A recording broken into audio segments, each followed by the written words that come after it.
What Ethan, are we talking about today? we're talking about one of our favorite topics, which is movies and how they make us feel. So apparently you saw a list that didn't quite sit right with you and you wanted to do better. Well, I saw the New York Times list, and there was a lot of movies on it that, sure, yeah, these are definitely great movies, but I don't.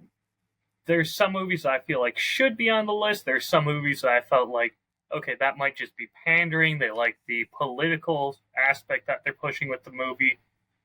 There's some that it might even just be only a visual component, and I think the storytelling wasn't as good as it could be.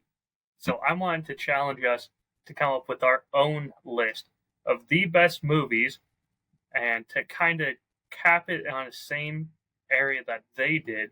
It's got to be from the 21st century. So this has led me to thinking I really want to see the gap between what we like and the New York Times. And to start with that, we're going to get to detail on what you and I like. So first, I'm making a guess with the help of ChatGPT of what Ryan likes.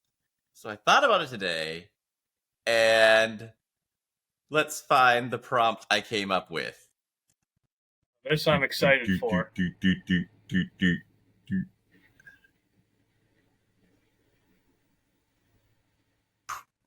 I get to know the prompt, or do I just get to see the result?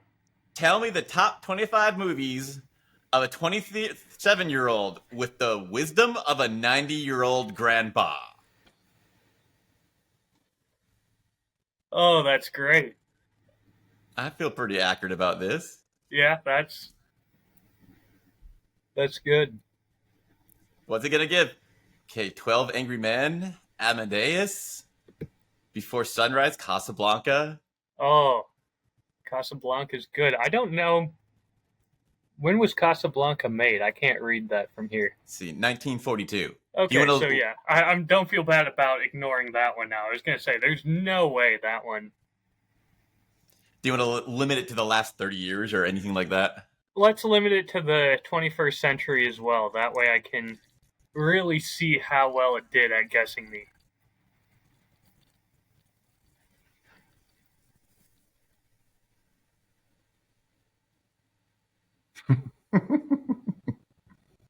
Oh, I can't read those with. That's tiny handwriting. I don't recognize any of these. So this is one thing I've been missing with a little bit. I'm going to add one more change to it. Oh, it got at least one. Don't spoil it. I won't. There's some things I've never heard of at all. There's a lot of things where it's garbage and it's written in some weird language of some culture they're trying to promote, and they'll just bring it to the top. What? Come on. Yeah, I'll give you a hint. There's nothing that's in a different language. I only speak English. Okay.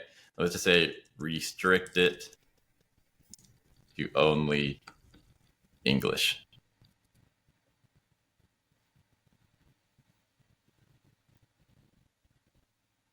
Oh, well. Let's just take this list and run with it. All right. You might need to read that out for me, because I cannot read that from here. Yeah. Someday we got to find a way to do a proper screen share, but we're learning it little by little. I'm actually getting to the point where I feel switching flat over to OBS is going to give me more power to do stuff. So, our list for the guess of Ryan, the 27-year-old man with the wisdom of a 90-year-old grandpa. Arrival, 2016. Barbarian, 2022. Before Sunset, Birdman, The Banshees of Inisherin, Children of Men, The Dig, The Father, First Reformed, The Green Knight, Her, Inside Llewyn Davis, Killers of the Flower Moon, Manchester by the Sea, Minari, No Country for Old Men, Oppenheimer, Past Lives, Patterson, The Pianist, The Power of Dog, Shoplifters, Schenectady, New York, There Will Be Blood, and The Wind Rises. Interesting. Now, we will leave me in suspense about how close we are as we go through your list. Now, we're going to get your guess. So you sent that to me already over here. I did give you a longer description. Try to make it more accurate. You're going to win. Let's see. Okay, get rid of that. I don't know. It's either going to narrow it so far that it's spot on, or it's going to be completely off the mark. I'm going sniper rifle instead of shotgun, and we'll see if I hit anything.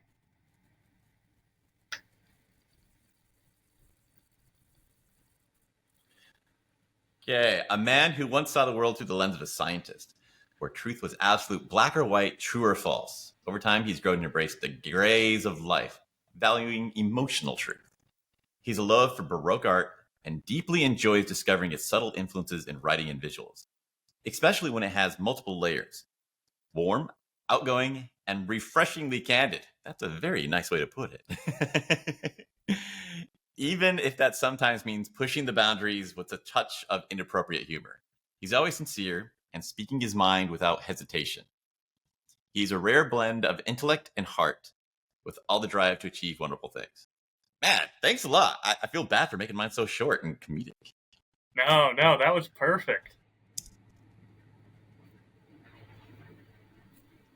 When we get to the next episode where I want to talk about comedy, I'm trying to hit on that so hard. I'm realizing how much power it has beyond just fun. It gets things done. So I'm leaning into that more now. Comedy is a wonderful tool. Okay, is it breaking it up by categories? Yes, I'll like have it trim it for me. But to go through it, Eternal Sunshine of the Spotless Mind, Tree of Life, Arrival, Schenectady, New York, The Master, Barry Lyndon, The Fall, The Prestige, The Fountain, Eyes Wide Shut, Tom Cruise, No Country for Old Men, A Serious Man, The Father, Inside Llewyn Davis, Tar, Donnie Darko, The Truman Show, Her, Annihilation, Coherence, In Bruges, Doctor Strangelove, The Lobster, Adaption, and Amadeus. I think it was going outside the 21st century again. Okay, only 21st century, alphabetized.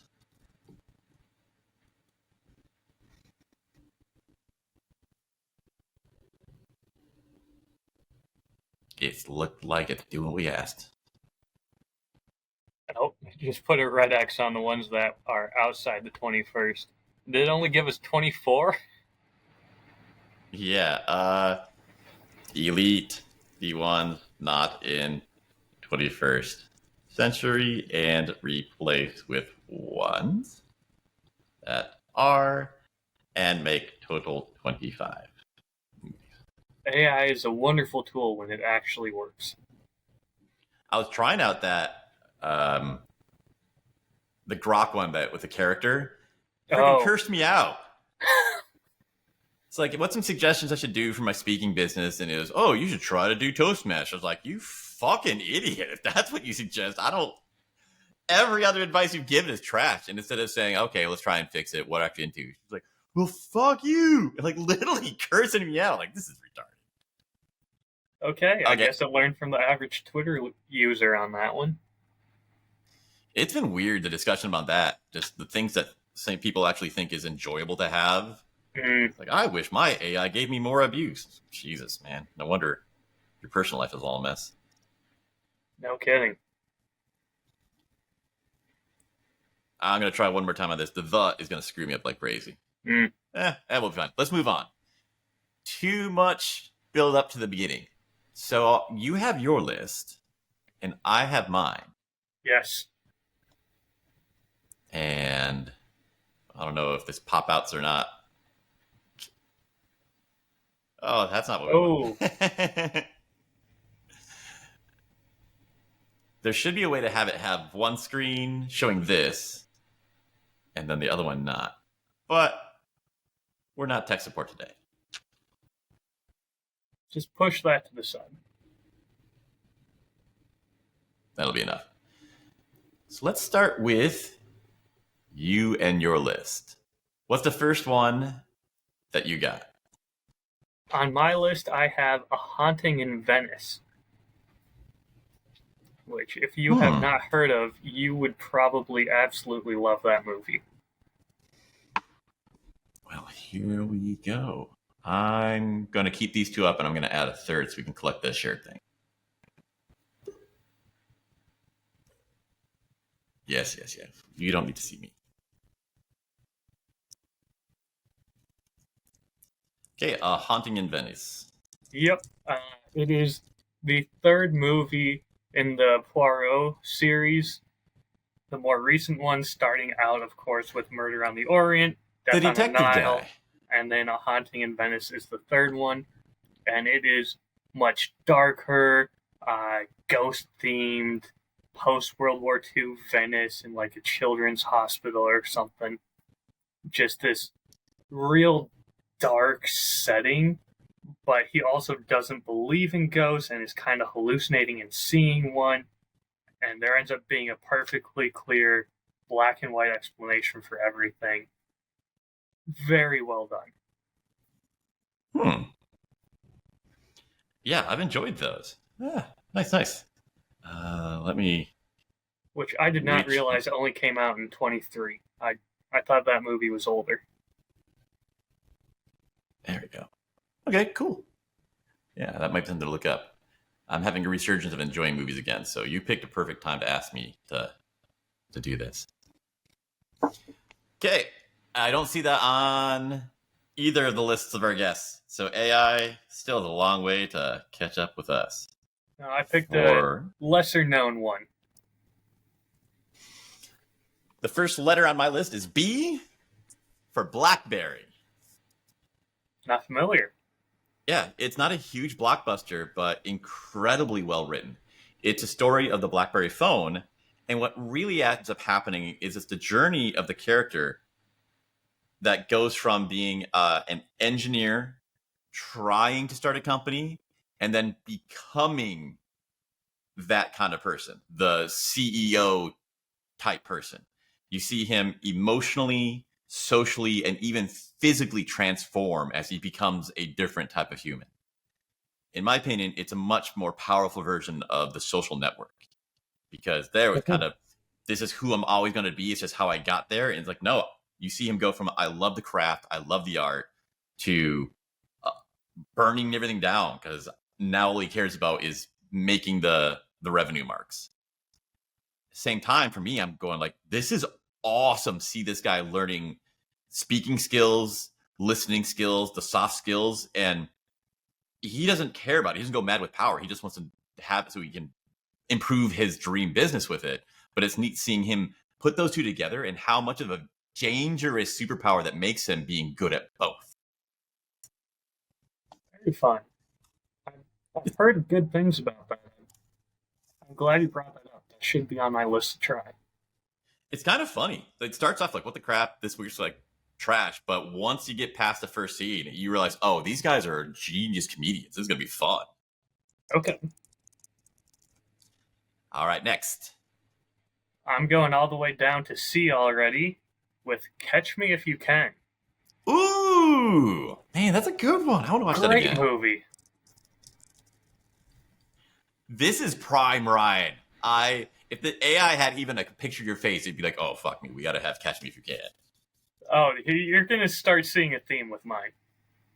The grifter who sneaks by. That hits a little too close to home for some of these. Okay. I think it's going to be hard for AI to match any of these. Next, I'm with C as well. Captain Fantastic. Another movie that no one's heard of, and it has a horrifically bad name. Let this be a lesson to you of how terrible it screws you over if you have a bad name.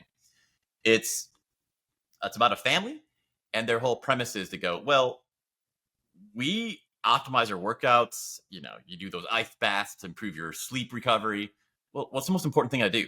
Raising my kids. So why am I just going by the book, following what everyone else does for raising their kids? They're both geniuses, the mom and the dad, and they put together the most optimized plan to raise their children that's never existed before, and it's all of the effects that come from that. Interesting.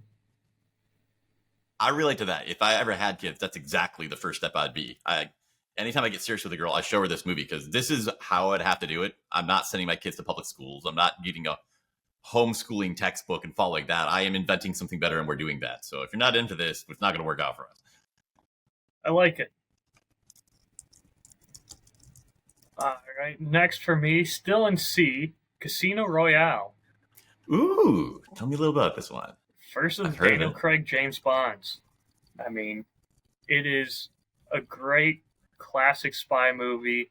It's got poker in it. He makes a nice martini.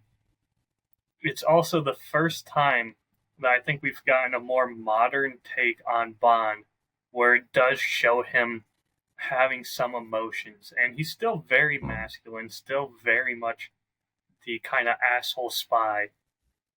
But you get to see him actually have some emotions, and you get some darker moments in it. I wanted to hear a little more about that. I've heard criticisms that that's where it fell off because it added emotion. But the way you describe it is it's a good balance of it, not a tipping the scales. Don't get me wrong, I love some of the older James Bonds. I still think Sean Connery is just fantastic. But there's, I think, 3 types of Bonds. There's the ones where it was just classic spy, no gadgets or anything really, and that was Sean Connery. Then it got into just goofy, here's a jetpack, now we got space lasers and things like that. Alright, fun. Both of those were very lighthearted, and sure, they're great for if you just want to turn something on, not have to think about it. I feel like Casino Royale was the first Bond movie where it made you stop and pay attention and wasn't just lighthearted and maybe some sexist jokes. It started to become more of a serious spy. Yes. I think it's closer to how it was originally. It wasn't always these goofy gadgets, but it took a much more serious tone to it. And I can definitely see how some people would not appreciate that because they want it to be that lighthearted, don't need to worry about it, not going to be too realistic with the threats to the world and everything. But having a guy try and rob Fort Knox and having a woman named Pussy Galore is not exactly the same caliber of writing, in my opinion, as Casino Royale was. You can feel more danger if it feels like it's real, and having a mix of emotion, even if it's just a tiny hair, but it's enough to make them feel 3-dimensional, it makes it feel more real, so it feels more dangerous. There is still a torture scene in that movie where I don't like watching it. It's not good, but it conveys that emotion very well. I really like this movie. What great thing I hear said about it is it's a prime example of a vibe movie, and I never understood that concept and disliked it if you told me, until someone pointed out that that's where it started, was Casino Royale. If the plot's, I'm not following it, or I don't really invested in one part of the Secret Cloak and Dagger stuff, you have this gorgeous casino, the tuxedos and the glamour and all these things that I imagined that it would be like. Casinos are not like that in real life. But like that vibe, I'm having a good time just in that mood. The tone that they picked that you said is a good tone, it's great. Just soaking in that tone was fun for 2 hours. Absolutely. I felt it was very well done. Set the franchise up for numerous sequels within the same world. It was a fresh take on Bond while still being recognizably that character. I think that absolutely deserves to make the list. So I actually went to Casino Royale. when I got my first tech job. That's how much I love this. Like, I love that you picked this movie. When I got my first tech job and finally had some money and wasn't just starving to make ends meet, the first thing I did, the girl I was seeing at the time, I said, "Buckle up, baby." She's like, "I want to go to a vegan retreat." Like, no, we're going to Casino Royale. Hop in a plane, go down to Nassau. We got the resort at the Atlantis, and that whole strip is where either it was supposed to be set or where they actually shot it and went around to see everything. Walking in there, and every day they would give us money to gamble because they were hoping to get us enticed to invest in it. So they would give us free lessons and free drinks. And it was, this feels like the movie. This is so awesome. That is fantastic. I didn't realize that was something you could just go and do. Yeah. I've been to a lot of casinos because this is just imprinted on me. Casino's glamour. You got to go. And every time it's not glamorous. It's smoky. People just sitting there mindlessly pulling a handle. It is not what it looks like in the movie. This one is what the movie is. So someday, I would love to do a little double date, drag you and Ashlyn down to the Atlantis, and we just sit there, tuxedos and dresses. I'll tell you more about it, but it really nails that Bond experience feel out there. I'm looking forward to that already. I'm in. Okay, let's move on. Next one. For me, D as in Dark Knight. That is absolutely on my list as well. You can point out plot holes if you want. There is so much good writing in it, so many layers. I watched this movie probably for the 10th time last year, and we talked about this. I noticed since I stopped drinking because I needed more time to work on this side business that I saw details I didn't see before. Where in the scene where the Joker invades Batman's home, Bruce Wayne's party, at the very same party, they both hide drinking alcohol. He's walking around and just takes it and checks and never takes a sip and hands it off to someone because he knows he needs to be at full fighting capacity in case anything happens. When the Joker comes in, which is supposed to be the unhinged maniac who doesn't care, he's probably on 3 types of drugs. It's a subtle thing, and they never point it out. He walks up, takes a drink, mimes drinking it, and pours it over his shoulder behind him. You're like, oh, this guy's not screwing around. Like, he's being goofy, but he is lasered in, locked in, Olympian level athlete with what he is doing. And that made him instantly ratchet up 3 notches of terror in this wordless gesture that I had not picked up in for decades. That's a great addition to the movie, and it really does the movie's been out for how many years? I'm going to spoil. Two-Face is a villain in it, and there is definitely a theme in the movie about how Joker and Batman are 2 sides of the same coin. And, of course, they did that and then also threw in Two-Face. Very fun. But so many different parallels to both of them in that movie. It's exceptionally well done. Yeah. We think about having themes and, like, you're talking about that as being boring for, like, uptight documentary things trying to beat you over the head with a lesson. No, you can use that to make it entertaining and exciting and fun. And that's what they did. So, popcorn masterpiece, I would say.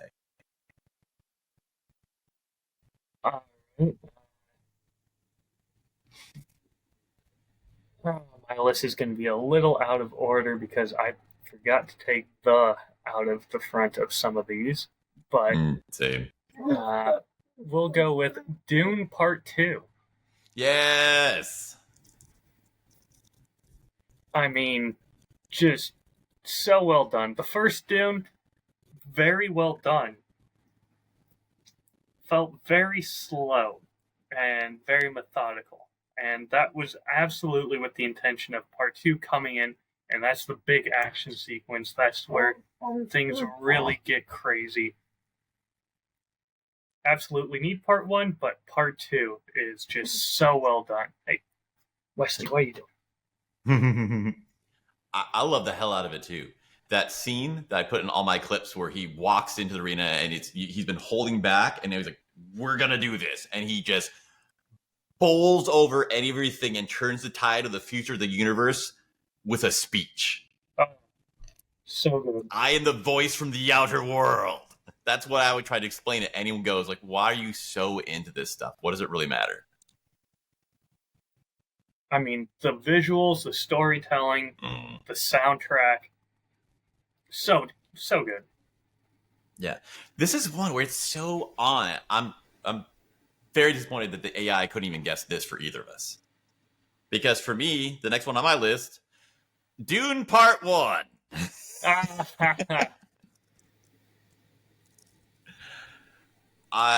The second part is where that scene that I love is in. But the first one, this is what Dune is about to me.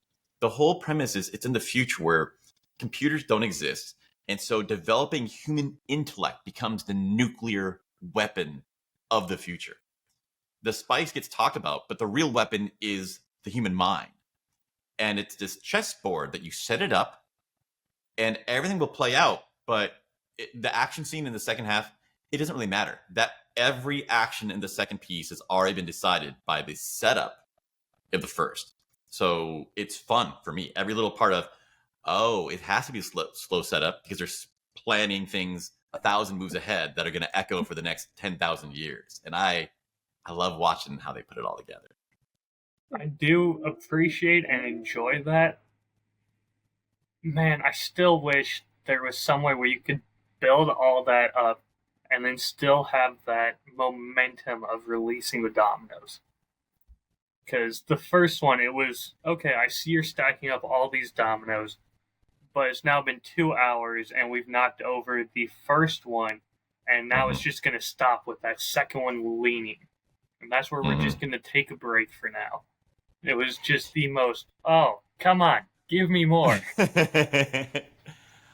I would love to see someone try to make it smaller, but I will say Dune is the hardest story to turn into a movie. It's all about what people are thinking in their head. So getting that far was like, holy crap. Like, if you could make it further, amazing. But getting this far was a huge writing accomplishment. I fully agree. I don't think there's a way to do it better. But it was still one of those, man, I wish we could have just had that second one ready to go right away. Mm-hmm. One tangent I just want to get on. I'm reading the book again, and there's this extra detail, and it dawned on me that the entire plot of Dune is actually assassinating a rival with the weapon of the Peter Principle. Are you familiar with that? Can't say that I am. The Peter Principle is the idea that everywhere you go, your coworkers are going to be kind of like incompetent. You get people that also going to be kind of incompetent. And it's just, it's natural because everybody gets promoted while they're good until they get promoted one step beyond their capabilities. And then they suck. And that's when you stop getting promoted. But you don't go back down to where you're good. You just stay stuck where you suck. And the entire premise in the beginning, Harkonnen is talking about, okay, we're conspiring with the Emperor. We're going to murder these guys. And how we're going to do it is they're not ready yet to run Arrakis. So we're going to give them Arrakis now when they can't say no because that goes against their ethics. But if they say yes, they're going to screw it up and die. Yeah, it definitely weakened them and put them in a position where they could be assassinated. You're absolutely spot on. They take so much talk about having defense against spies being just a normal part, just like paying your water bill. It's like, yeah, they're going to be struggling on this so much, they won't be able to do their spy defense properly, and that's when we win. Never thought about it that way. I need to go back and rewatch that first one. So many layers. So many layers. What's your next one? My next one was The Dark Knight. Ooh. Go figure. But after that is The Davinci Code. Oh, yeah, I cut that from my list. I like that. That is fun. Oh, it's a great movie. Such a good way of giving you almost an alternate history to where I swear my mom still believes it could be true. Why isn't it? It's just so well done of taking things from the real world and just slightly tweaking the way we view at them. And what if they were connected? What if this was a hint? Oh, No, I'm full in. We can't even agree anymore if Amber Heard was a psychopath or not. And we saw it live on, sworn in testimony on television. And people were like, no, no, she was really sweet. She was abused a little minority or whatever. You're like, if something happened 10,000 years ago and somebody killed all the survivors from the other side, how the crap would we have an accurate idea what happened then? If we can't even, we can't even get right. So, yeah, your mom, probably right. great movie. So well done. I love the writing on it. That is one model to take from it, where he does a great job of having the setup and payoffs, where there's always momentum. A chapter doesn't end with, and then we were done. Oh, a new place. Something slowly begins. It's like this ends dovetailing into needing to know what happens for the next character, which always has that momentum. And there's almost always another clue or something else, a new discovery. Like, yes, you finally learn about what this is, but then you learn it connects to something else that you don't fully understand. Yeah. It's harder to do than it sounds, and it's incredibly powerful. That's one of the top 3 things that I'm adding into my writing this year that I think is having the biggest payoff. Okay, next one for me. I don't care if this is loud or not. I am putting as one of my top movies of all time the cinematic cut of Expedition 33. I am going through that so many times and still finding more layers in the writing, more story told purely from the visuals that have no verbal components putting it together, but it's just there telling an entire woven thing throughout the entire film. So I was this close to putting on your description, he is currently obsessed with Clara Obscura Expedition 33. I almost put that in there. That would be cheating, but completely right. Yeah, yeah. Yeah, that's Game of My Dreams. I've been excited about a number of things. I get excited. This is something I'm a slightly different person than before, and this is something that's going to be one of my top favorite things in the world, probably for the rest of my life. I'm very close to finishing that cinematic. Well, absolutely let you know when I'm done. Yeah. Okay. We can probably do a full episode on that. Yeah. Skip the line for the comedy thing. Let's talk about that. There's so many cool things that I think we can take away and learn from it and apply into the work we're doing from it. And if we're lucky and we wanted to, we could probably get some of these people to talk with someday because they're just so in love with what they do. And the staff list is just somebody not famous who loves this, somebody not famous who loves it. And down the line, there's got to be some people that we can probably get in touch with. And I really want to know. I want to sit down with that writer and ask, I know this is not something you want to tell people, but you put your entire life into this story. Is it even possible for someone to do that again? Is it theoretically possible to make a second game or even a sequel or anything? I would love to know the theory on that because you hear about these one-hit wonders. It's because they put every idea and every emotion into their first song, and they didn't have an entire second life to build up experiences for this next album. And this is what it feels like, only more. Interesting. I'm looking forward to finishing it so we can go deeper without getting into spoiler territory. Yeah. I don't want to spoil it for you. All right. Next up on my list, The Gentleman, which I have absolutely gushed over this movie since it came out and I saw it in theaters. It is what made me realize I love Guy Ritchie as a director. Absolutely fantastic. Movie about kind of a criminal underworld, but still has some morals and ethics, and just so well done. It looks like a good vibe to be in. So, depending on our time workout, it could be interesting to do a movie session sometime where you talk about it while we're going through it. We just pause to ask questions. And I think there's some value in having the fish out of water where I don't know this that much. So I'm going to ask more deep questions for you to connect the dots completely. It's by far one of my favorite movies of all time. It was the first one I put on this list even. Absolutely love it. Okay. So that brings us to 10 movies put up. I'm not seeing a whole lot of value from either of these two lists. The AI seem kind of bomb pretty bad. So I'm voting just on Hail Mary. That's exciting to watch. I'm going to bring up the other two lists. I'll tell you, there was one movie from my AI list that is actually on my real list. You want to tell us after we finish, or you want to tell us now? I'll tell you when it comes up. I remember which one it is. Oh man, it popped these up again. Oh, I gotta scroll. So, this is what AI told me were the top 10 best movies of all time for writing and for visuals. I am skeptical, but it is something. Oh, it's got The Dark Knight. We got one. Mm-hmm. Avatar. I'm not sure if Frozen would be one of the top 10 best written movies of all time. Yeah, that's Toy Story 4?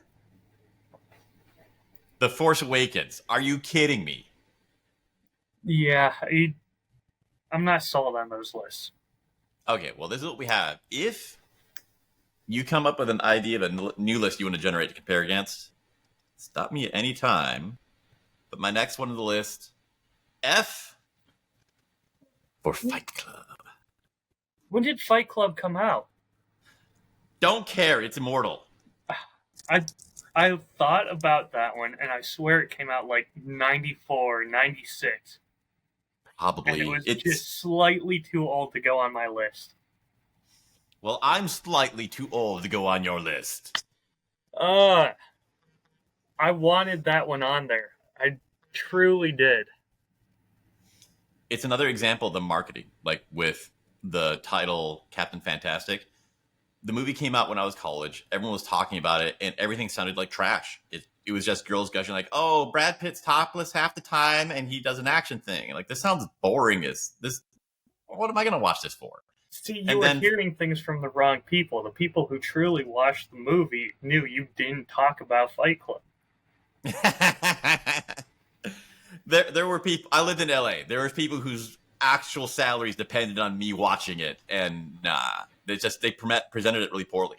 There's a lot of art I'm discovering going back that is amazing that they presented it completely opposite how they should have. And when I did on some lark watch it, my mouth was just stuck. Wow. There is just simple. I love the 3 layers. The actual story, watch it again. Okay, this is what's going on, knowing the reveal and all the thematic subtext between it. And then the 3rd layer of, this is all a Hollywood-made movie telling you what not to think about being a man and what you should question. It's made by the very people they're criticizing. And I think the highest point of it is, my sincere take on it is, it's trying to tell you, don't listen to anyone, including us. Don't just take the rebellion version we showed you and run with that. We're literally the thing that we told you to not listen to, and now you're listening to us again. Stop it. Think for yourself. Figure out what works for you.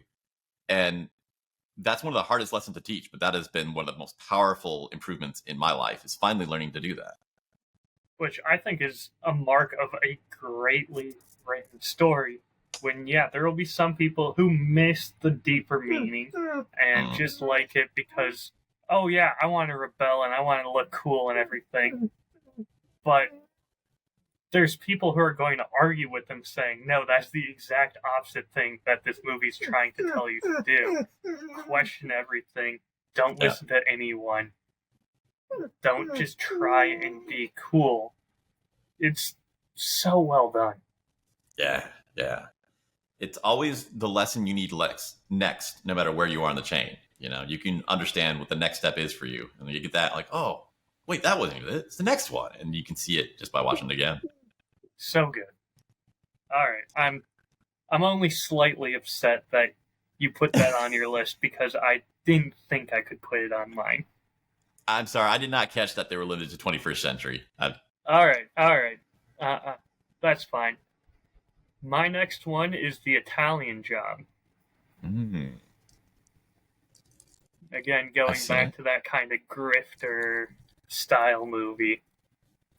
And it's the best selling point I can tell anyone for this movie without spoiling anything is it is a movie about a heist that somehow made me actually want to get a Mini Cooper. That was the part that made me hate the movie. Oh my god, come on. That Mini Cooper scene is so ridiculous. Them driving up around the walls and everything. It made the Mini Cooper actually seem badass that I can do these things, but small enough that I can fit anywhere. Going through this, I was actually thinking Ocean's 11, nah. Man, I love heist movies. I wish there was a better heist movie. And I think Italian Job is probably that. I just at the time was overwhelmed with the product placement of the cars that watching it now, I probably would appreciate it more and go, oh, this is what I've been craving.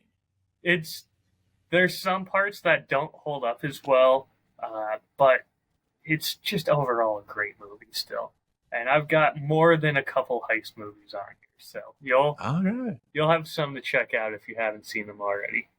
I'm excited about this already just because we have movies that I'm looking forward to seeing now. Next on my list, Bustin' makes me feel good. You better be breaking the rules again and not doing like the all-female Ghostbusters or something like that. I did not know we had a rule. I'm sincerely just doing my own thing. You know what? The original? I'm so glad that you chose to do it that way. This is giving us more diverse answers. And yeah, Ghostbusters, immediate classic. Come on. You rewatch it any age, and there's so much happening so rapidly with the characters, the plot progression. I would say in the beginning, they're probably doing what you wish that Dune had done right. There's a lot of setup. There's not a lot happening, not in action, but the characters are developing. They're showing who they are with a look, a hint, a word tells you 10 years of their life, and then another 10 years, and you feel like you're getting this rapid adventure when they're just setting up all the characters in an environment. That part, fun. So much happening while they're putting that world together. I'd say that it does a very good job also of setting the tone right away in that very beginning opening scene where they go to the library and there's a real ghost. It's not going to be one of those spooky movies where we never show you anything other than maybe some books moving or a chair sliding across the floor. No, this one's got real ghosts, and they're going to interact with everything. Yeah. I wish people are going to be covered in slime. It's going to get weird. I'm not a big fan of horror movies, but I really like the kind of eerie, spooky things. And Ghostbusters, it's supposed to be a buddy comedy. It's spooky. They didn't go in the tone of, oh, here's a goofy little ghost. Like, no, this is scary and dangerous. And they managed to put that in while still being, another genre at the same time. I wish they just rolled with tons of it. If you took the great stuff we're getting in the horror genre and we're able to put it into this kind of spooky-ish vibe, there'd be so much more to do. That's one thing that I haven't seen any of their remakes of Ghostbusters, but I can't imagine that Hollywood has done it right, where even the big, bad, evil person at the end gets turned into a marshmallow. Like, the whole thing that you've been building up to is now just the Stay Puft Marshmallow Man. And then immediately I can't see anyone in Hollywood having the guts to do that anymore. That sums up right now what I'm excited about. Because, like, oh, that's Goofy. Haha. Immediately, oh, fuck, he's terrifying. This is not like a joke scene. We really have legit problems from this. I mean, the scene where the marshmallow just gloops down and falls on a guy and he's just coated in sticky white marshmallow. It's one of those things that makes it go from, oh yeah, he's Goofy marshmallow, to, oh, yeah, that would suck. Mm-hmm. They made some sequel movies. I didn't find much in there. But a hidden part of this world, there was a VR or a Wii video game made. They used either imitators or the actors themselves. And the story felt like the best actual continuation of that tone and what was happening. That was very satisfying. So I'd recommend that if you haven't done that yet. I think I had that Wii game. I don't remember it very well, and I don't think I ever got very far in it because I don't think it was super well done gameplay-wise, but... Correct. I think my parents sold it, or my sister has it in Virginia. I don't know if I still have anything to play it on. Oh, well. So what's your next one? So, in writing and visual, we've got a few Marvel movies in there, I see. Mm-hmm. I did not want to put too many Marvel movies, especially because Marvel movies during the pandemic was what burnt me out on movies and made me want to go back to reading books because they felt so copy and paste. But I had to include the one that started it all, Iron Man. Yeah. I mean, God, it was... The soundtrack was great. The story was compelling, but still accurate to the comics. It was very well done, and it turned into such just an empire in the film industry now. Whether or not you think good or bad things of that empire, it still made an empire. That's impressive. Looking back in hindsight, it feels earned. That movie should have created an empire. I mean, look at what it did for Robert Downey Jr. Just absolutely insane. Yeah. Perfect casting for it. Yeah. I don't have much nuance to say on it, but I enjoy it. It's something I would rewatch and feel like there's some meaning in it, not just fun. It's got depth. One of the things I absolutely love in it is, yes, he's this genius who can make these super cool robotic suits, but it shows him slowly figuring it out. It's not just, oh, I'm done. It's, all right, I'm going to try strapping rockets to my feet, and I'm going to fly backwards and into a wall, and then this robot's going to hit me with a fire extinguisher. And we're going to get 4 or 5 separate versions of that before I actually know what I'm doing. It makes it feel like actual science, which makes it feel more exciting what you get in the end. It makes it feel more realistic. It doesn't make it feel like here's a cheesy superhero movie where, oh yeah, they just power of friendship, now they can do things. It's, no, I had to work and figure this out. That's the thing that Robert Downey's doing right now. He's trying to promote that new movie that they have, or TV show. And it's basically Lady Iron Man, but she just makes a deal with a magical force, and the magical force does it for her. That takes all the stakes and enjoyment out of it. Because there's not, I had to do this, and then I learned that, and I put it together. It's smart or not, getting the thing made was just done by magic. Okay, you bring Superman in, that's okay. I haven't seen, I know which one you're talking about. I haven't seen any of it.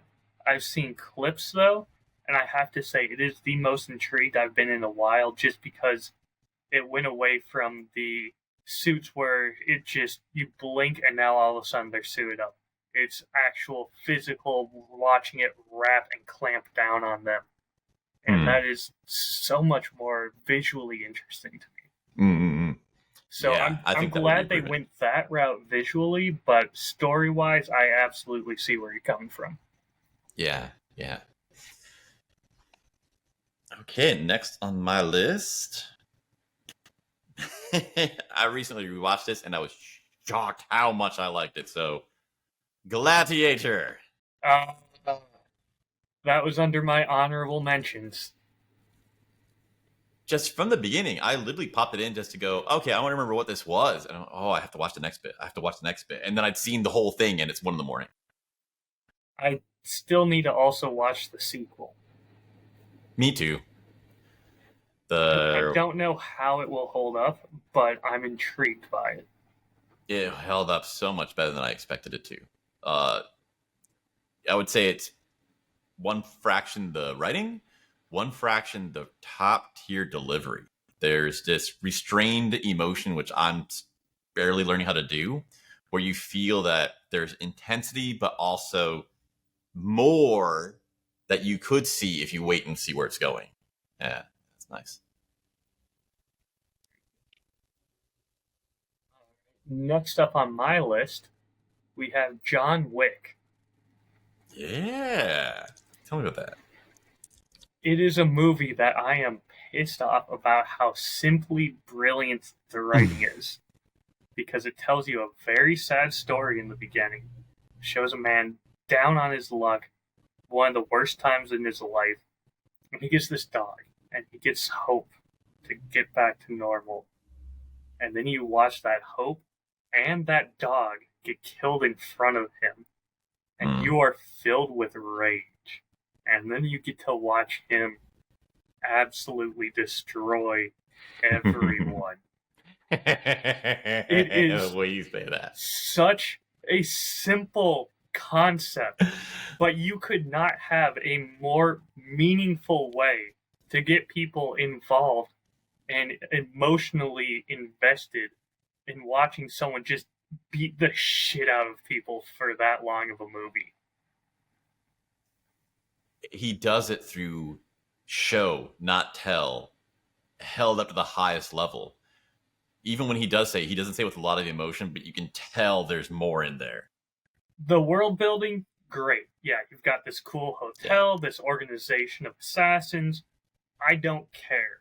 You killed a dog, and now I get to watch all of you die. That is brilliant writing. I'm on board with that. They did a good job all around. But God, the concept is so simple, but it's so good. Doing something well. Matt Catters counts for a lot. I think there's written somewhere just like rules of things you cannot come back from in movies. I forget what all of them are. One of them is like your main character being annoying.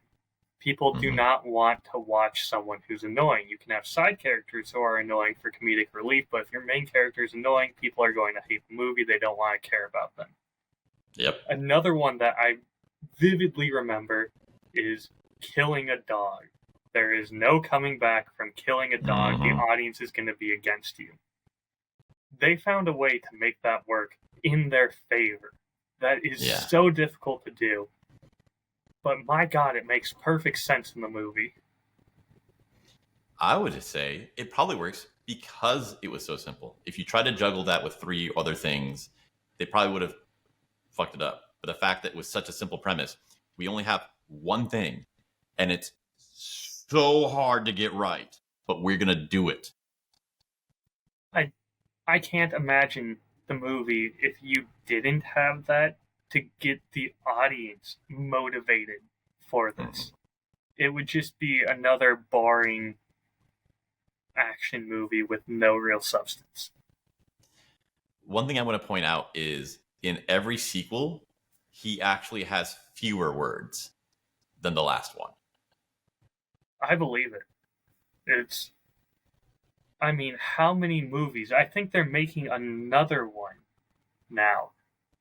Have been made, and it's all just people still. Yeah, they killed his dog. I'm invested. I want to see him go through because they killed his dog. Yeah. I've watched, I think, 4 or 5 of these movies, and I'd watch another one. Yeah. Keanu is incredibly likable. He on is stage and very off. likable. Hard left turn. My next one is Greatest Showman. Ah, yes, that's a good choice. That one blew me the fuck away. I'm Second almost. greatest musical, What's number one? Blues Brothers. Ah, yeah. I'm almost tempted to not put Greatest Showman on the list and put the making of the Greatest Showing DVD on there. I bought the Blu-ray just because that you can't pirate it. It doesn't exist anywhere. The only way is to buy it.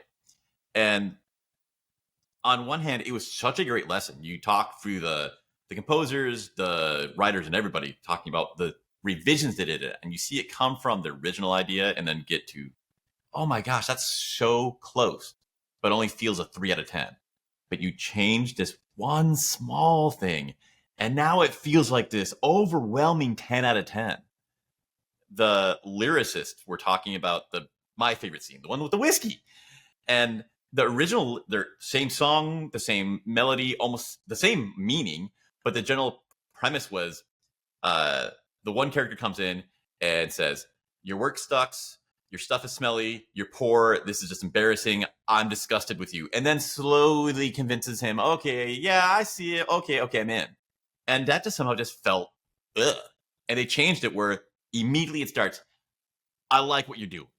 This looks cool, but I can't risk what I have in my life, you know?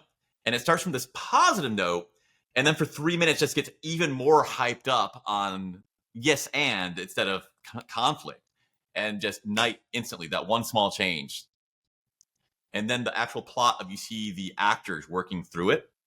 You get the beginning of Hugh Jackman is like, I like singing, I like this plot, this looks like it's going to be good, to the end where he is so freaking pumped up about it that they're doing a practice read after he's gotten out of surgery and has stitches in his face. And he's so pumped up that he can't help himself from getting up and singing, rips his stitches, and he's bleeding. It's worth it. I haven't And you see seen his that. eyes. He's not doing it for cameras. He just loves this so much. Okay, I'm gonna have to sit down and watch that with you next time I come into town. Yeah. Thank you. Oh, that's very good. All right. Next up for me is Kingsman, Ooh. purely because it is not Casino Royale. We've had 8 years of Daniel Craig's James Bond by the time this came out. And it was a return to the goofy gadgets, silly humor, over-the-top visuals. Yeah, you're right. We had gotten so used to just the black and white, grayscale spy depression that was Daniel Craig's James Bond.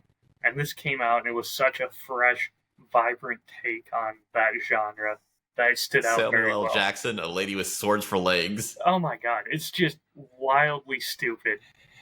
But it was fantastic. It was exactly what it needed to be at that time. It feels like if Austin Powers was made by actual Englishmen. You're not wrong. Yeah, that's a good way of putting it. The jokes were there. It was perfect for it. I was very pleased with it. They had a heart of character development too. It's imprinted in my brain, the scene where American politics at the time, movies were so based on, well, if you're this gender or you're this race, blah, blah, blah. And they had this whole thing with the guys, like, everyone hates me because, I'm poor. Like, this is completely different. We never talk about whether or not your life sucks because you have money or not, and that's something I can relate with a little bit more. And the guy leans over, pulls on his chute, and the chute pulls out. It's like, yeah, we're not fucking you over, dude. Get over it. You're just another guy. And I was like, ooh. That changed the tone of the whole rest of the movie.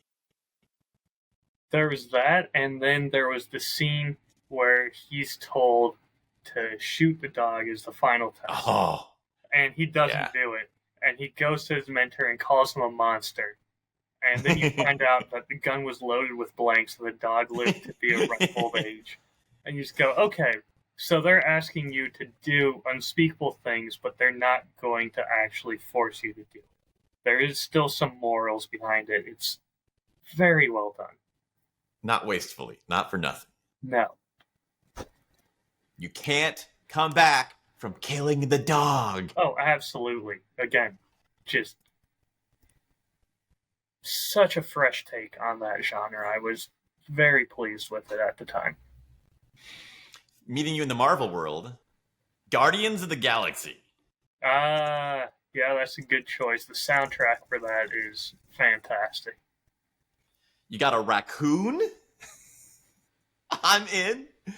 You have such good character arcs where they start off not just hating each other, but hating each other and individually are all shitheads and grow into this team. Their superpower, they didn't really get any stronger. They just got better at being people and working as a team. The whole finale where literally it's just all we have to do is be able to touch this insane object and not die. Like no one can do that. But just because they have formed such a tight team, that's all it took. And they're able to fight with a god. That is a great movie, and it's one of the few times in modern memory that I think a movie has pulled off where, yeah, friendship was the answer. That's our secret power. It's friendship, and it doesn't feel cheesy. It doesn't feel like you've been cheated. You pointed out the fact that it's so hard to pull off. I would love if I could have heard the taping of their writers' room where they're going, we need to have a way at the end where we show that uniting them together and willing to die for each other is what made the difference. How could we do that? Visually, rating wise, what do you do? Like, could it just be a gem and they all hold each other's hands? Like, no, you're idiot. Turned out that was right. God, it's, again, so well done. I love how the soundtrack fits in because he's got the little Walkman, and it just fits with what he would have and what would be available on that. So well done. If you haven't bothered to see the Christmas special, it's amazing. I don't think I have. It's basically Guardians of the Galaxy Part 2. Better than the sequels. Have fun, my friend. Okay, I'm going to have to look at that one. Next up for me, we're going to do a bit of a turn again. Knives Out. Ooh, yeah, this one was famous. Tell me about what you liked about it. Great detective movie. Did not care for Daniel Craig's accent in it, but it was one where it took me.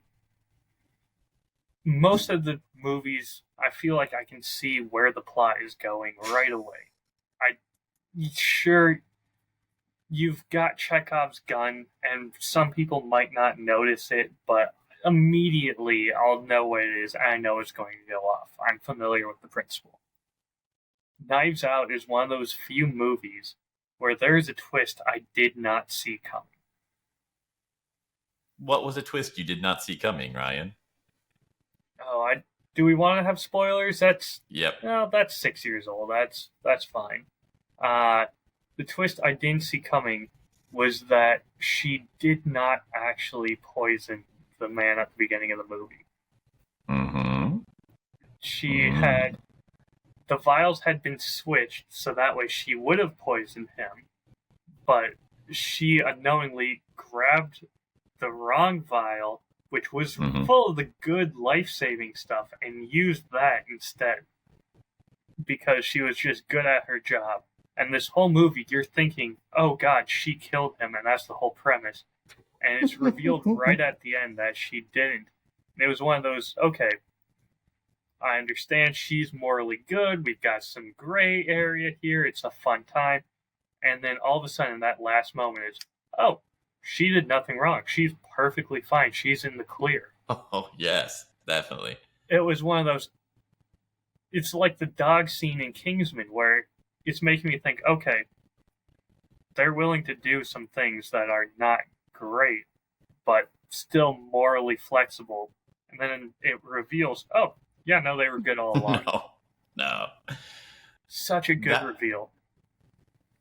that was precisely why it was difficult for me to enjoy, because I felt everything was so transparent and obvious from the very first second. It was, this is a certain politically leaning group of people. So from the beginning, like, you can't have the Latin foreign woman with an accent be the bad person. They just can't. Even a normal movie, that never happens. So I know she didn't do anything wrong. So they had the big thing of, oh, she completely is. It's a big reveal. Like, I already knew from the first second, because you cast it. You can't take your politics out of your casting. So duh. And then guess who the bad guy's going to be? Is it going to be the rich white guy? Is it going to be me again? So the whole time I was like, I hate being just politicked. I hate being the villain in everything you make. But if you make a mystery and you make it obvious, I'm just, come on. Yes, I see what you're saying, and yes, I absolutely thought that the white guy was going to be the bad guy. I mean, it's not very well hidden. There was that just one reveal that she didn't actually kill him. That one snuck by me somehow, and it's one of those where I feel like they can still grow. I think they're actually working on a third movie now in the lineup, so I'm hoping that they'll just keep getting better. The second one was good. It just didn't have the right tone for me. I keep hearing that the actors are really enjoy making it. Like, the people are having a great time. So if they're making any money, I expect, yeah, they'd keep going, making more, and getting better at it, because there is so much power in actually loving the art you're creating. This is one of those movies where, do I think it's perfect? No. But I think it's good enough, and it will keep growing to make something better. Well, this is interesting. I'm glad that, because if that one twist hits and lands, yeah, that makes a lot of sense, Ryan. All right, what's next on your list? Okay. Harry Potter. Which one? Hate me if you wish. You know, it's such a vibe. It doesn't even matter. We'll say the first one. I love the setups. I think maybe that, man, you're pointing it out. I'm more into setups than a normal person. So the whole building of the world, figuring out what he is, and for me, Harry Potter is basically Ghostbusters, only it's school and Christmas instead of ghosts in New York. You have this eerie, spooky vibe. There is actual danger, but, it's about the feeling of wonder. The same thing with Ghostbusters. Anything could happen, because this unbelievable things, that the premise is anything, So that feeling of wonder the whole time, and, you got the growth. This is a large amount of change in the character instead of, I had to make money for my family. I made money for my family. Now we're okay. It's, I'm just a kid. I'm a freaking wizard. Yeah, that's true. I don't know.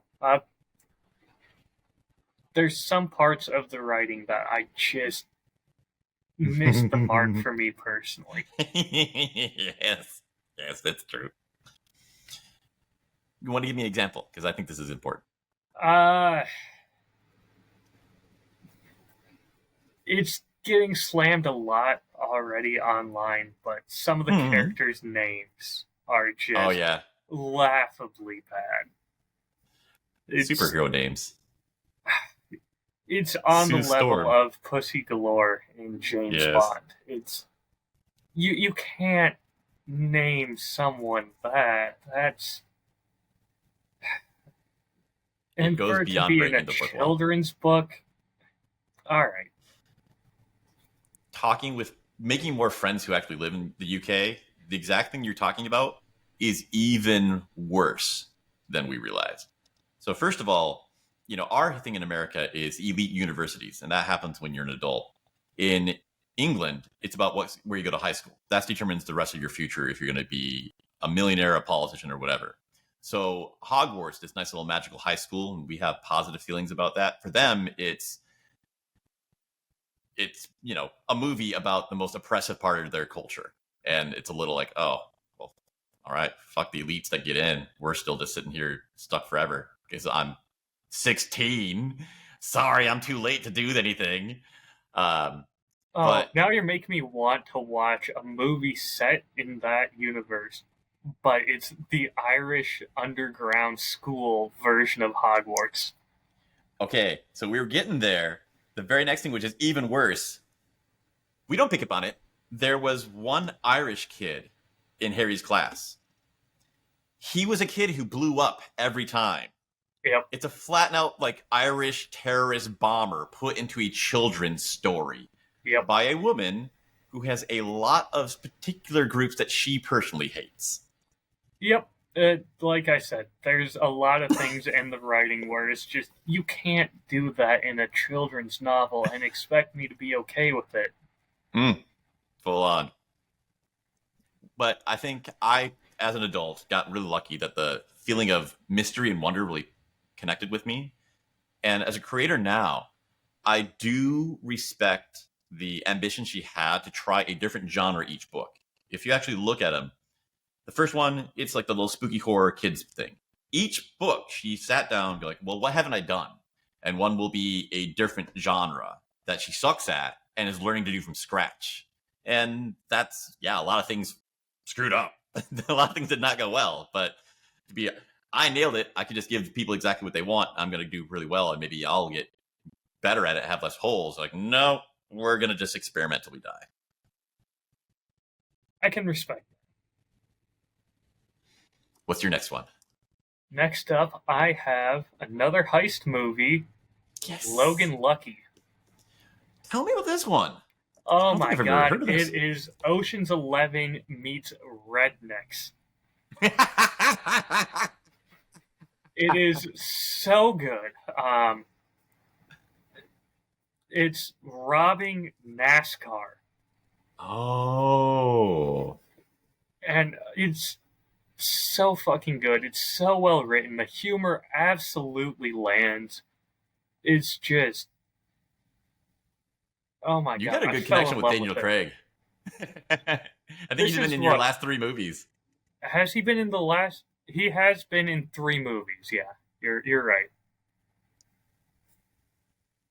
But it is, my god, if you're looking for a good heist movie, but doesn't feel too just tuxedo wearing Daniel Craig, this is one where he's just having fun with it, and he's a redneck with a thick Southern accent, It sounds and fun. it's, oh my god, I'll quote that to Ashlyn all the time.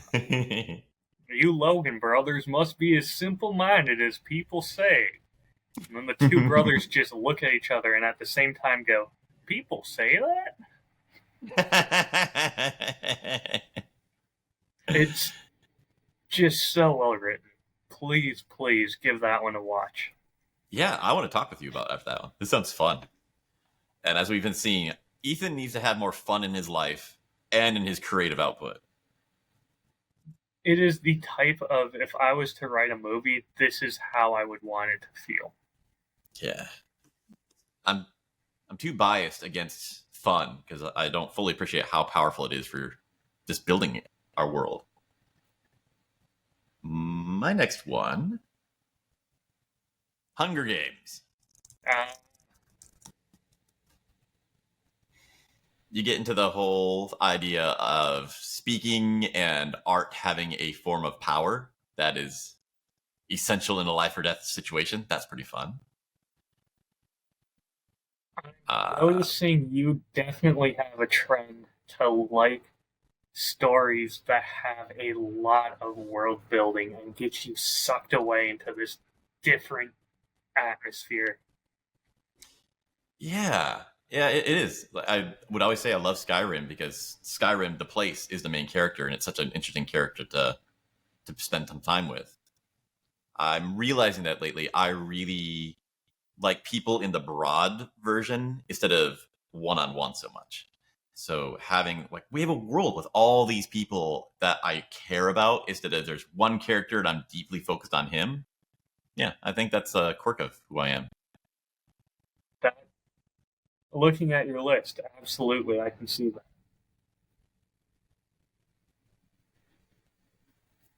I can see how that would affect things like keeping you fully engaged throughout the entirety of Hogwarts. I mean, the battle at the end, when you care about all those characters, absolutely will have a lot more meaning for you. So Hunger Games is big, famous. It's very similar to Japanese culture, which still beats in my heart in a lot of ways. The most insane scenes of Hunger Games, I will walk through a mall in Tokyo and go, Hunger Games look tame compared to what's actually going on right here. Not the murdering each other part, but the stage where the guy's got purple hair and they're all levitating and she's wearing a dress made out of actual burning things, and you have the most grotesque statues that are just over the top ludicrous. Like, nah, this is for the grand opening of a grocery store. This is what we do on Tuesday. Japan does not mess around. That's funny. All right, next up, I had to put it on the list. Lord of the Rings. Yes! Is that one on yours? Fuck yeah, it is. Okay, good. I had a feeling it would be. I mean, talk about world building. That is probably the best example we've ever gotten. Just immediately, it's so pleasant, so nice. And then you get the call to adventure, and you have to give up this nice little shire and go off and try and save the world. And it's all so well done. So much is told so fast without being verbose that leaving this greatness to go and do some task that you have to take is a brilliant point. They layer it by already having Bilbo going, I am tired of having so much comfort. I want an adventure. And not much happens with him until later on, but it's this foreshadowing of, yeah, this might be a good thing. This might be a bad thing. It's hard to even judge if this is a sacrifice or a gift.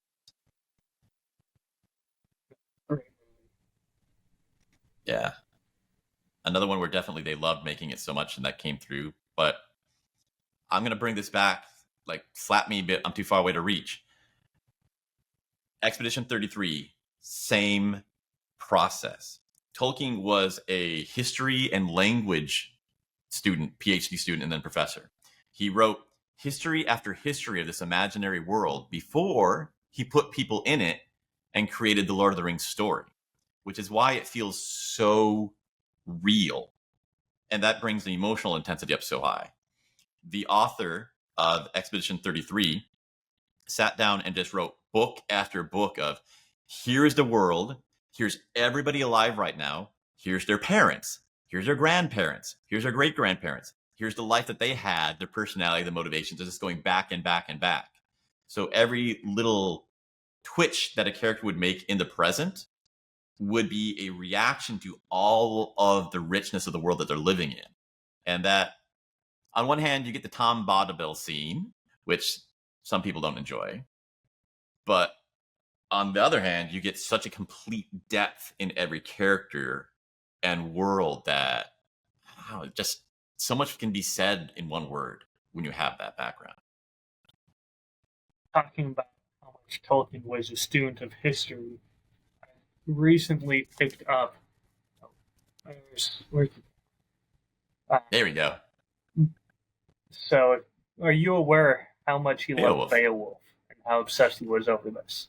Yeah. The movie about him got into that a little bit, and that was an enjoyable movie if you haven't seen. I have not seen it, but he was teaching classes on Beowulf, and he was obsessed with trying to unravel it. I think there's a quote out there from him, or it might be like a secondhand quote or something, where he said, everyone who has written about Beowulf has gotten it wrong. I'm doing something different, and I am also probably wrong. We will probably never get it right. And this was teaching like a class on Beowulf at Oxford, and he's telling us that. That's committed and brave. At some point, I'm looking forward to struggling through that book, but I'd love to hear your thoughts on it as you go through. I'm still trying to work my way through. I can't. Moby Dick. Yeah, we get time. We're gonna know each other for a while. I think get a Oh feeling. yes. Lord of the Rings. I'm afraid to say anything because that itself could take a couple hours. So I'm gonna just move on, and unless you want to pull me back, We can move on. I'm still in I. Next one, a really lightheaded, not deep movie at all. Inside Out. We definitely have talked about that movie before. Hmm. I'm always trying to talk about these deep philosophical things which have made my life happier. What was the best improvement we made in our podcast is when we decided to cut that out so we can focus on some manageable scope of topics. But Inside Out does such a great job of taking your concrete thing, take where you're at, and manage to give you all of this. Whereas, like, okay, you just want to have a good Friday night. Great, it's gonna be fun. Okay, doesn't have to be this laborious thing. It's a juggling act, which is hard to do, but it's happening all at the same time. I remember when you watched this movie, you were just so overjoyed by the concepts it introduced. Very well It's done. powerful. It's not going to walk out and you're going to go, oh, I know what to do with my life now, but it gave you an easy framework to talk about it. I've had so many friends where I could bring up some of these deep ideas and they go, I haven't thought about that, but yeah, that makes sense because of you're connecting this, this, and that. And they know all the ideas of it because they just watched this movie. And it's this planting the seed moment where every experience you have will make you better at this, understand more, if you've already been given that vocabulary. But if you don't hear about these things until, you're 55 years old and you finally read a book on it, like, okay, how much more can you learn on it because you're starting so late? So throwing that in the face of every person that speaks English so fast, that was cool. I like it. I think it's valuable. I think it's significant. You're absolutely right. I've never thought about it this way, but it is kind of giving society a touchstone for being able to talk about these things. Hmm. That is definitely a gift. Last thing I'll just say, I think that from this kind of stuff that exists now, our quality of life is better than freaking Genghis Khan or the kings. The experience you have in your head is better because this is just new inventions that did not exist before. Completely agree with you. So who do you got next? I'm going to be kind of surprised if this isn't on your list. The Last Samurai. Oh, man, I cried with my girlfriend in Japan watching that movie. Oh, it is heart-wrenching. I'm not even going to get into anything, but God, you know exactly what I mean. I don't. There's so many different reasons for that. The actual straight plot, yes. And then the subtlety that they don't have to directly say, but the way it feels to love something so much, but not yet be able to say the words for it. Just spot on. There's also the whole honor, your sense of duty, how that changes with your values. There's the whole falling in love with a way of life, but also, is it yours to truly love and fight for? Mm-hmm. There's so many just powerful emotions behind it. With our culture, how many times do we have a movie about a white person, a white guy going, I don't quite fit into this culture or that? How do I grapple with not quite being either one? And Last Samurai gave me space to actually think about that and talk about that with people and not have them feel it weird. And because I'm not Japanese, there's a whole lot that I don't connect with and I never would. I haven't lived there and I didn't grow up in that. But there was a lot that was missing in me that clicked and I couldn't have gotten anywhere else. And watching Tom Cruise's portrayal of that exact same feeling experience of like, man, I can't talk about this with even other Americans living in Japan, but this story is about that feeling. Somebody else did feel this and go through this. It's a real thing. I'm not weird. So this is where you're going to get kind of upset because I'm going to point something out. the same style of story that you're describing Mm. is Avatar with the blue people. It's kind of cool. You're 100% right. Yep. I think Last Samurai did it better and in a more emotionally impactful way. I think Avatar did it in a way that's much more cinematic, to where people were overlooking it a little bit more. I really enjoyed how kinetic it felt. I've never liked running. Even now that I'm finally excited about exercise, running's not for me. But the scene where he first starts just, I have legs again, and this body is just designed for it, and just run, run. This is what joy is for me. That just, I can't explain that emotion, but that is beautiful. And that's that connecting with something else, a different culture that was missing and completed him in an extra way. Yeah, good point. I agree, and I liked that about Avatar. Glad to hear it. So Okay, what is Samurai next was on yours. your list? Yeah, you actually like brainwashed me. Like, oh yeah, Samurai, that was my one. What's yours? Like, nope. That was Ryan's. Okay. After this one, this one surprised me. A lot of movies that I love looked like trash in their advertising. This is get your marketing right. It matters a lot. Next one is La La Land. I haven't seen it yet, but Ashlyn told me it should be on my list. There's multiple levels of good. It's fun. The music is actually pretty decent. Once you get to the atrocious opening number, the rest are really good. But the three things in order. One, the obvious thing it's about is kind of the heartbreak of being in love with somebody and then your lives going a completely different direction. And you kind of wonder, did I make a mistake? Should I be with them? And you reflect on all of the intense love that you cut out of your life by not doing that, you know? And this movie is about risking your life to be a musician in LA, which is what I did for about 6 years in LA. And I can completely remember the girl I was dating then.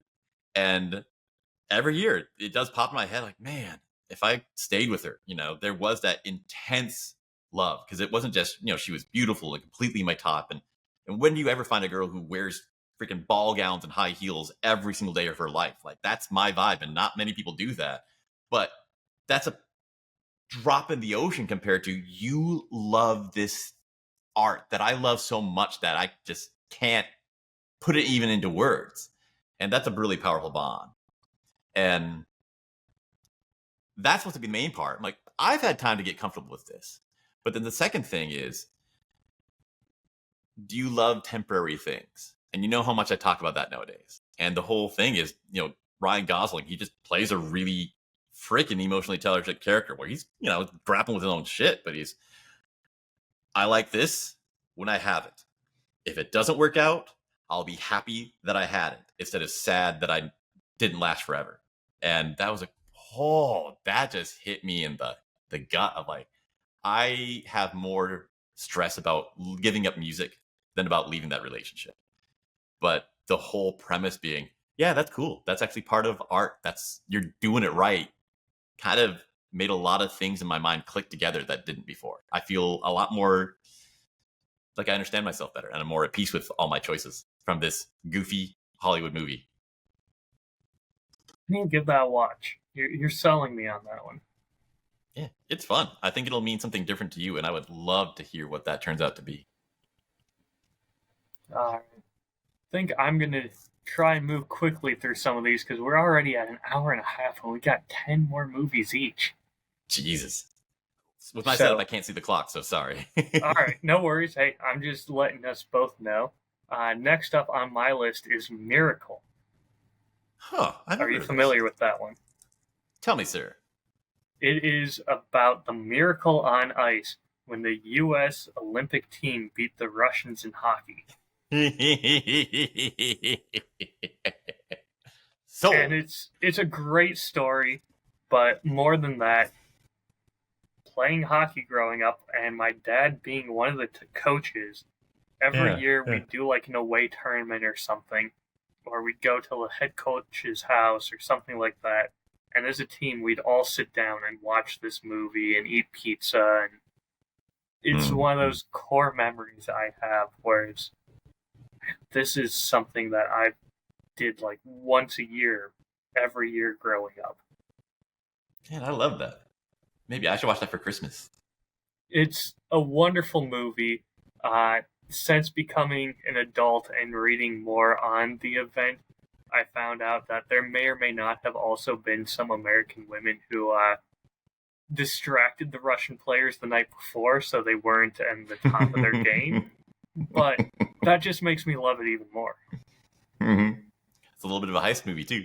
Oh, God. I'd love for them to do a version of the movie, but they aren't going to because they want to. It's very patriotic. America, we beat the Russians. It's you can't take away from that. True.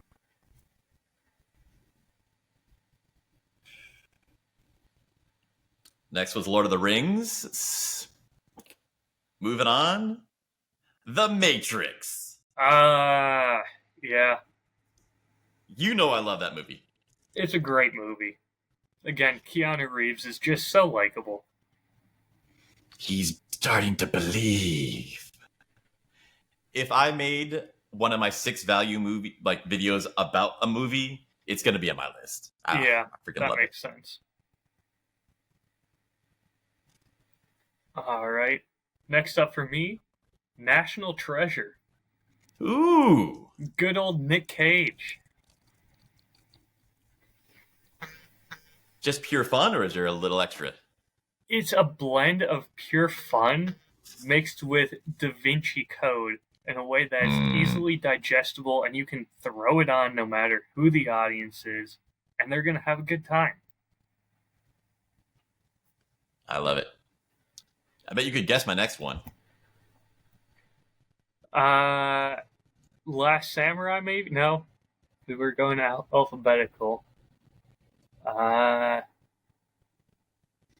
If I made a video about it, it's on the list. Oh, I'm Maverick. Oh, yeah, that makes sense. You could say it's a retread of the original, but it is done so well. I love every part of it. So much is more shown than said, and love the feel. I need to see that one still. That one's on my list, and I'm sad I didn't get to see it in theaters. Yeah, well, they bring it back from time to time. It is really, really popular. I'll have to keep an eye out for that. Next time you come to town, let me know ahead of time. My living room approximates a theater, so we could do that. Okay. We've got a few movies to watch now. Next up on my list is the one that AI actually predicted for me, and I think it put it on your predicted list too.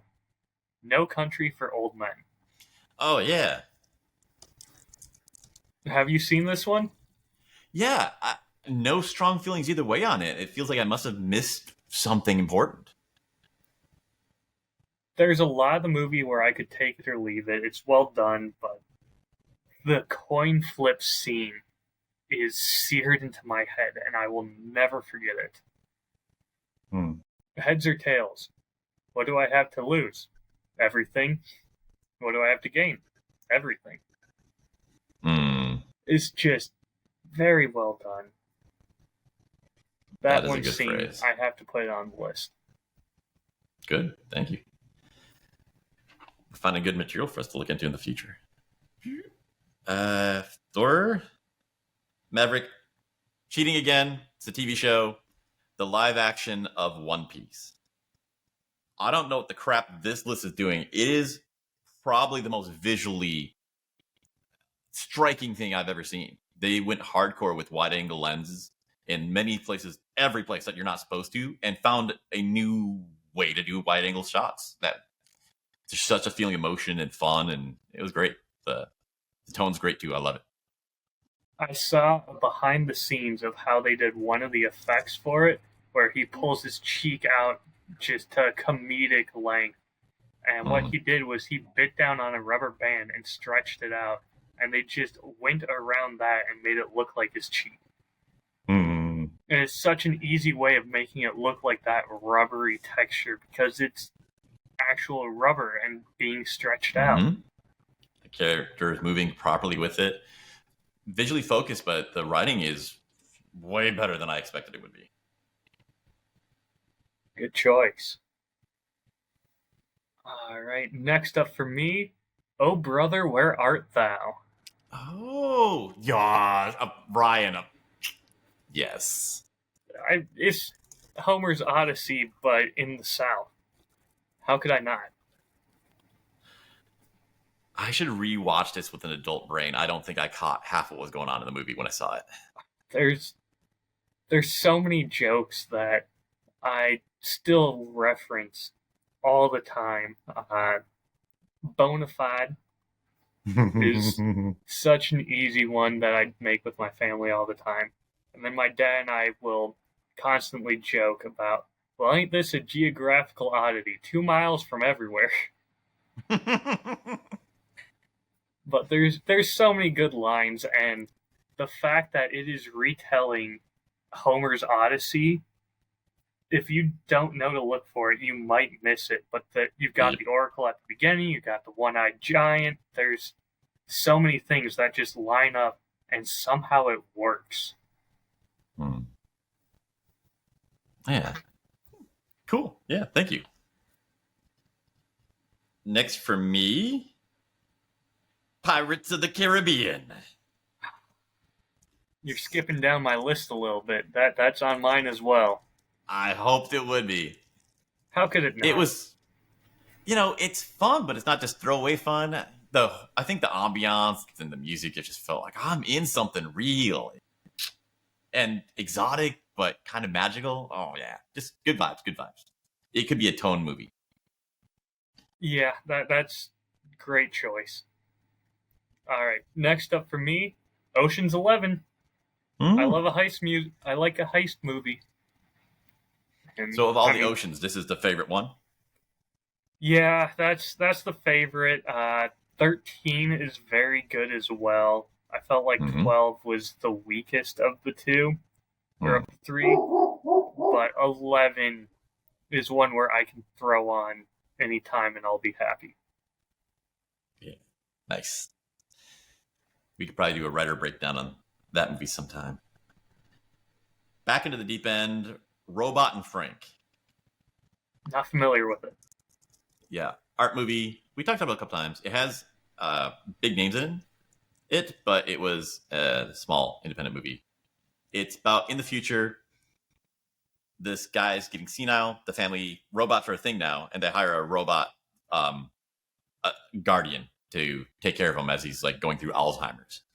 But it turns out that the guy used to be a professional thief doing heists. Okay. And it goes, well, now he's starting to remember it again because the robot's helping him like with his health. And then he figures out that he could use the robot to be his criminal buddy. And everything just goes horribly awry. Oh, that sounds fun. All right, it's also an incredibly good thing about AI, but we're having a good time. Okay. I'm going to keep that one in mind. Next up on my list, Operation Mincemeat. A war movie? Yep, war movie. Pretty sure I talked about it before, but Brian Brushwood did a podcast talking about the world's greatest con, which was in season 1, Operation Mincemeat. So that is what got me into podcasting, was I wanted to make more stories in that style. And when this movie came out on Netflix and I watched it, all of a sudden it was, oh, I know this story. I know these details that they aren't talking about in the story, but there's a little splash of it here, and I can tell that they knew it, and they put in just enough of it to where they knew, if you knew, that you would be able to tell that they knew. And it was just so much fun that way. This is interesting. It's another door to open. Next I got, cheating again, Severance. TV show. Yeah. You will see a theme of the magic of learning how to move on from past pain is very important, but also pretty compelling to watch. I did not get that aspect when writing about your brief description of you. I just want to say the scene where he's the other self and he's walking around to get to his desk and he pulls out a tissue. He's like, why the hell do I have this? And he slowly gets happier as he walks to his office because his life is happy. And you see him just playfully throw it like a basketball into a trash can. And this devastatedly sad guy getting really happy. Like, man, I don't think I've ever been more invested in any story so fast. They put that in the beginning. That was a brilliant, brilliant hook. Because you want to see the other guy figure out how to get to be that way. Next up on my list was Pirates of the Caribbean, but the one after that is Sherlock Holmes. Ooh! Which, for a very similar reason to Pirates of the Caribbean, the soundtrack in both of them is so good. I can hear it in my head now. Oh my god, it's so well done. I've got it on my phone downloaded because I love the soundtrack from both those movies. The writing, very well done in my opinion. Had some fun elements becoming clearer as it went on. The supernatural element is kind of fun to play with. I thought it was just very well done. Showed a gritty art style to it. Yeah. It was a wondrous world to live in for a little while. Yes, and I would even argue that some of the shots in it are arguably Baroque. Yeah, you say it, you're right. Yes. Man, the ending scene where the villain gets hung by the chains off the bridge, and it's all black and white with the river beneath. Come on. It's very subdued, but there was one moment where the Holmes's brother sees him completely fucked up drunk, and the only thing he says is this grunt, and it has a paragraph of meaning in that. And that's something as me who can't shut up and can't say a lot with just a couple of words. Like, that is magic. Show me how to do that. Hey, I'm loving these choices. I'm having fun. This is a great idea, Ryan. Next on my list is Social Network. It's almost a 2-for-1, but really good pacing, good writing. You get the nice, dark, rich visuals. Music's decent, but you feel like you're going on an adventure. And those sort of things, I never saw these movies growing up because it all happened. But growing up, I was actually watching things like Big Nation, Totally Rad Show, whereas literally these sorts of people living their lives real time. And that baked into me this dream that you can just make something through thought and effort that would make you rich, do a lot of important things to the world, and give you this group of friends who are hilarious and fun and close. Not because, a lot of people have friends that you're just not that close with. The X factor in these kind of stories, that these guys are basically improv comedians having the time of their life and loving all the people they hang out with. Yeah, that's a good choice. All right, next up for me, The Man from U.N.C.L.E. I've heard of this. Another Guy Ritchie movie. Henry Cavill's the American spy in it, who's forced to work with the Russian spy and a German woman to try and beat out some Nazis post-World War II. This feels like a 50-year-old movie. It's a new spin on an old TV show. So there's definitely some older elements, but the plot line is great. It's got a good twist. I saw it coming, but it's still a good twist. Okay. Good soundtrack. The humor absolutely lands. It's very well done. And when I fell in love with The Gentleman and tried to look up more into it and saw that The Man from U.N.C.L.E. was also by Guy Ritchie, that was what led me down a rabbit hole of, this is probably going to be my favorite director. You're winning me over. There's a lot of holes I need to fill in. In one of the scenes at the end of The Gentleman, it has a character pitching the story of The Gentleman to Guy Ritchie as a movie, and behind Guy Ritchie's desk is a poster of The Man from U.N.C.L.'s movie poster. So it's just one of those fun little tie-ins, but very well done. Really enjoyed it. Nice. Another hard turn. My next one, Spider-Man: No Way Home. Is that the second one or third one? I'm not sure what order, but it's all the Spider-Mans. Spider-Man. Okay, the third one. Yep. Yeah. That was fun. I love the premise. You had these kind of redemption arcs, a deeper dive in all these really beloved characters. You see the nuance, and this is a slightly different version of who you could have been. And that was a ton of fun.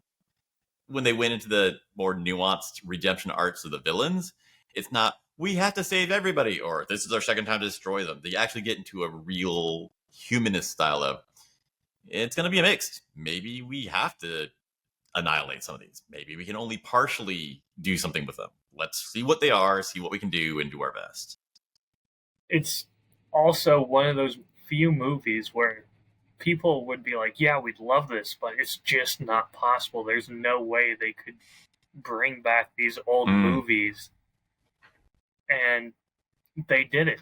And you give people what they want in a way that no one expects to be able to be possible. Yeah. That's a beautiful thing. Give them it in a new way they weren't expecting. Yes.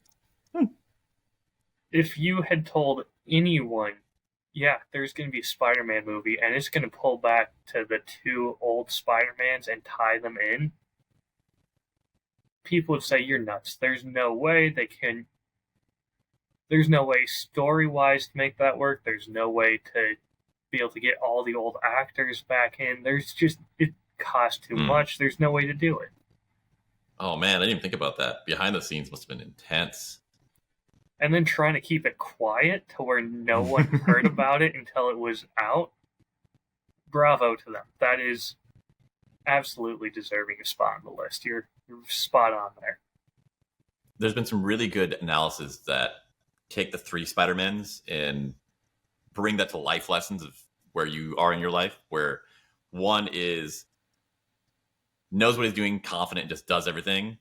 One is kind of in the middle and like he's sort of getting it together, but a little bit. And then one is, I just barely started. I'm a little insecure about this. And there was some fun scenes with that where the, like, how are we going to get the mission done? And this guy's, oh, I want to get you 10. I want to like prove that I can do this right. And the other guy's, I'm just happy to have friends. And he's just so excited to be there with people. And I think totally that added to it as well. But yeah, it was fun.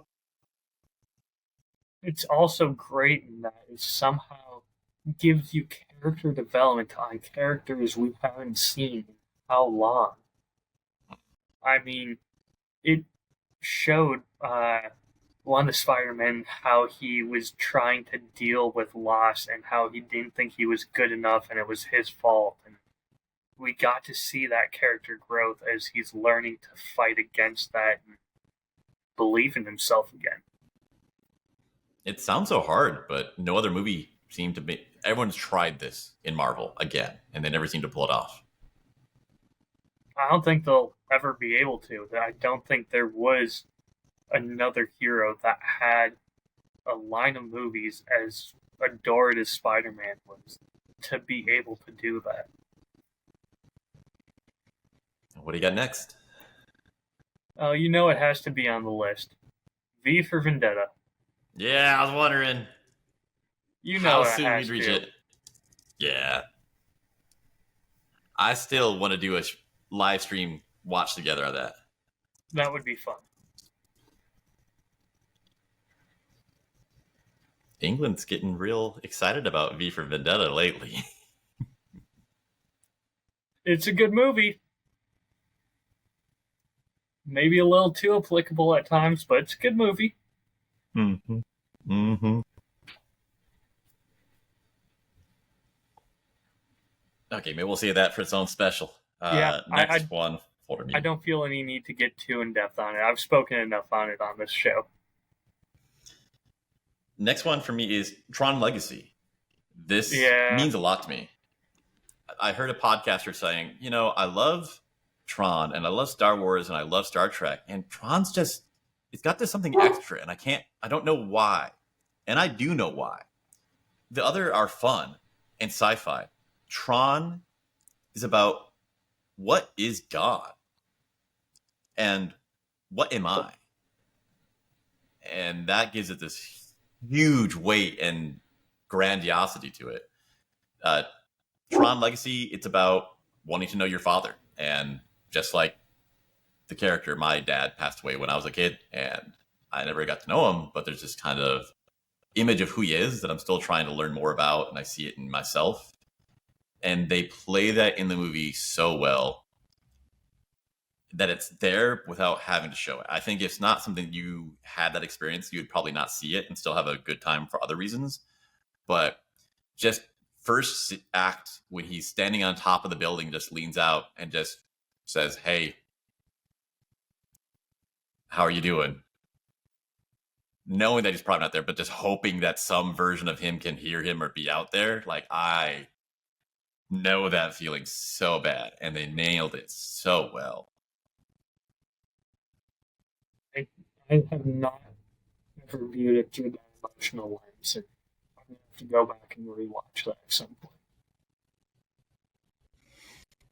Yeah, that's something I would love to make a video about. There's so many details, like, this is my life, this is my childhood, down for like the things they put in the set. I'm like, okay, this could not be possibly made more perfectly for me. So I love it. I'm glad they're going to make a third one. Hopefully, it sounds like they've waited and thrown out enough bad scripts that it's going to be something good as well. Oh, good. I hope so. That's my Father's Day movie. I think that is through all 25 of mine. Okay, we had some that we both matched. Last one for me. This is going to sound goofy. Wicked. Okay. Looked terrible. Looked like it's going to be political nonsense. Also, musicals, they can go one way or the other. I'm down for some musicals. A friend drugged me to the theater with promises I would like it, chocolate, and whiskey. And holy crap, it was good. The whole premise. Have you seen it or heard the story? Or? I've heard the story, have not seen it myself. The thing that matters is everything is about top to bottom. Everybody has something good about them. Everybody has some kind of evil personality traits that they're struggling to just make the best of. And that's top and down, seeing how people do that, where, like, I don't really want to be hurting people. I don't want to be evil. Here is some stuff that I'm actually better at than other people in personality and ability. What's the best I can make out of this, where I'm going to do the most good for people, I'm going to get what I want, and not hurt as many people as possible. There's no one that's really a full-on villain. And I didn't expect that, Every character, like, I want to see I want to see what you do, and I'm rooting for you to actually pull off, because your goals that you're trying to get are good things. I like that. Interesting. Is that your full list then? Peace out. That's all. I threw in some honorable mentions if you feel like talking about those at all. If not, I think we have recorded a pretty lengthy episode already. We're just under the 2-hour mark. I'm curious. Can you pop up the New York Times list? Because I want to shift tone for a little second. Yes. I've got it up. Do you want me to share screen, or how do you want to? Yeah, I'll stop sharing screen. All right. And now my life is easy. Somehow doing this while sharing screen, the interface is all goofed up and I can't do a lot of stuff. All right, let me know. Does that work? Yeah, is this their list? This is their 100. list.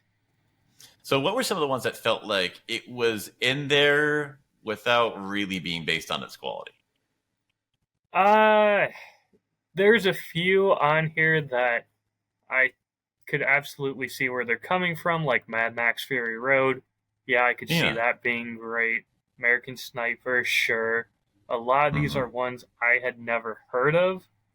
Um, Yeah. Like Tar with the accent over it. What even is that? I have no idea. Um, and then there was some like Black Panther is 96 here. Mm, it was good. It's a No good doubt about that. movie. I don't think it's even the best of the Marvel movies though. Yeah, no, no. It the writing in it wasn't great. The world building, sure, good. Visual wise, great. Soundtrack, sure, they probably did a good job. I don't remember it. The writing just fell flat on that one for me. Yeah, yeah. Mm. Anchorman, it's okay. Well, it's good. What is it doing in here? I understand if you're trying to put some comedies in here, but again, Anchorman, I don't think is the top 100. Not even the top 100 of Superbad, comedies. maybe. Yeah, not my Minority style, but I Report, can see it. I don't even remember what that one's about. I remember I watched it. I couldn't tell you a thing about it. Mm. Yeah, maybe I should rewatch that. That maybe might belong there. It might, but I don't know. Ratatouille, sure. Mm. Kill Bill, that would have been a good one, yeah. Mm-hmm. Uh, Whiplash narrowly missed my Borat? list. How is Borat 53? So it's just, there's some like that where it's just, okay, Yeah, it doesn't yeah, feel like yeah. any of these are really like hot takes, and there's some that are in here just because maybe they did well in box office. I don't know. A lot of these look like they were just the top thing in their demographic. Like Yee Probably. Yee, the Spanish one. It probably was the best Spanish language movie, but it probably was not in the top 100 of movies that was made that decade. No. I'm like Lost in Translation. I've heard good things about that movie. I I tried think you would like watching it on a plane where I physically Oh, could really? not get up and walk away, and I still turned it off. I could not get through it. It is unpleasant. It's, I watched it. Yeah, we talked about this. yeah. I make jokes about it. I've referenced it in other works of mine. Still can't sit down and watch through all of it. Haven't done it. And you'll never have to. No, I Yeah, probably won't. this was what made me click in my head that you can't have a movie list. A movie list has to be for a person because Yep. you need to have something specific. Otherwise, it just, well, I guess we got to collect a little bit from every person's interest, and then it becomes this. Somehow I had a feeling that Brokeback Mountain wasn't going to be on your list. No, it is legitimately pretty well done. But again, the fair thing of saying, I'm a gay person, it means a lot to me to actually have a movie that talks about what I feel and care about. As a straight person, I'm going to feel not much about it, Yep. So, It absolutely hits a demographic that needed representation clearly because it did very well. But it's not going to be on everyone's list. and that's kind of beautiful. It makes being on your list matter because it's unique to you and not this generic thing. Absolutely. And if you go back and look at our list, there is quite a few that we had on ours that are not going to be on here. Adaption was put on its guess of my list. I'm like, bro, like it's so negative and miserable and not even trying to make things better. Like you could not guess what I care about more wrongly than that. I think I cheated and asked ChatGPT, like, here's some of the things that I like. What are some other options that I'm forgetting about to put on my list? And it came up with the Grand Budapest Hotel, and I was like, nope, I'm not listening to you. Exactly. And your AI didn't curse you out when you said it. I famously dislike this movie. I'm not going to put this on my list. I enjoy looking at the visual style, but the writing, the plot, I don't like it what he does. I'm with you, man. See, I also just don't like the visual style of Wes Anderson. I do not like his style as a director. Plenty of people do, more power to them. Just not for me. One takeaway that made me like it a bit is that it's intentionally bad.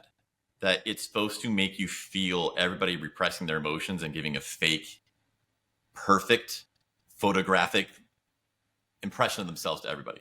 And then for an emotional climax, they will switch to one scene or maybe even only one line where it goes into a full on angle 3D shot and it looks like a real world.